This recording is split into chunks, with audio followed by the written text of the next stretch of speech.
Hello, so I will be presenting my 112 term project. My name is Ramon Kaufman, and here we go. So my term project was really a 3D fighting game based off of Dragon Ball Z. There's one playable character, Goku, and what I did to accept user input was uh, I used controllers. And thank you, Jake.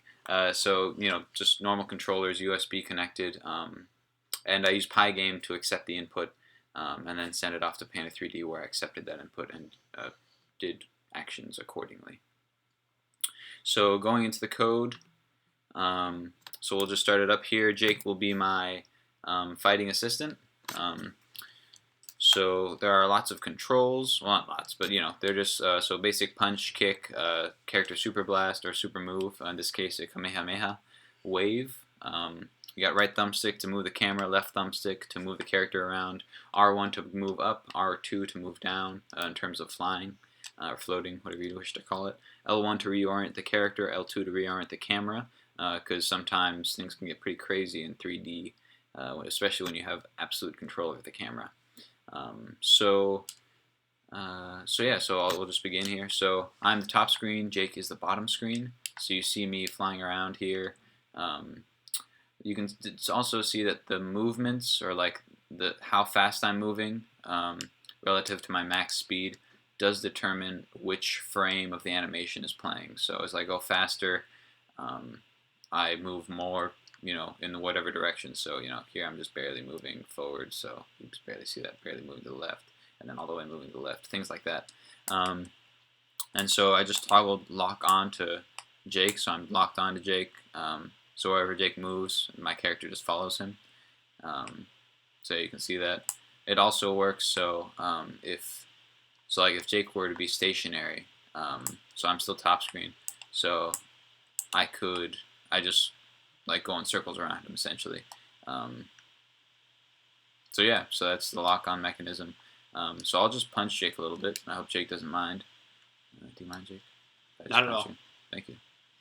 So just a sphere in his chest determines when collisions happen, and where they don't. And when a collision happens, obviously he loses health. There's also a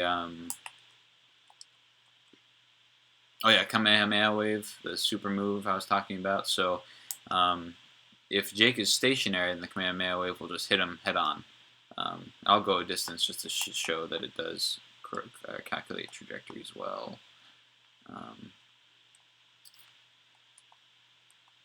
So just if he's stationary, then it'll just go straight to him. It was a direct hit. However, if he's moving, it just goes to where he was initially. So I'll blast, and then if Jake would be so kind as to move, that'd be awesome beans. Oh, nice move, Jake. Good reflexes. So Jake, you can hit me with one if you want. Oh, with a Kamehameha. Oh, not today. Oh, they just got Kamehameha action. All right. No. So Fighter 1 loses there. That was Jake. It's very sad.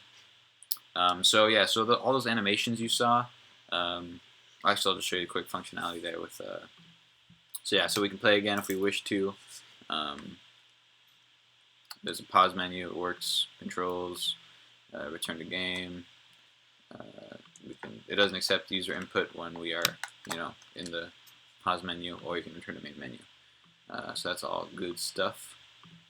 And then, so with all the animations you saw there, these were made in Blender. The model itself, the Kid Goku model, I did download, but all these animations I made myself. And in order to make those animations, I made the armature you see there. So I made that armature, and then I made certain bones with which I could actually manipulate the character. So like, for example, this bone right here, this lets me move the right arm, and this bone right here determines where the elbow is pointing at, so to speak. So if I move this up, then the elbow is looking at a different thing. And so those two bones are really all you need to move that right arm and get all the range of motion you might wish. All these cool animations, flying, Kamehameha. So that's how I made the animations. My project just mainly Blender, Panda 3D, and Pygame. Pygame only for the user input in the controller. So thank you very much for watching. That's my term project. Thanks, Jake.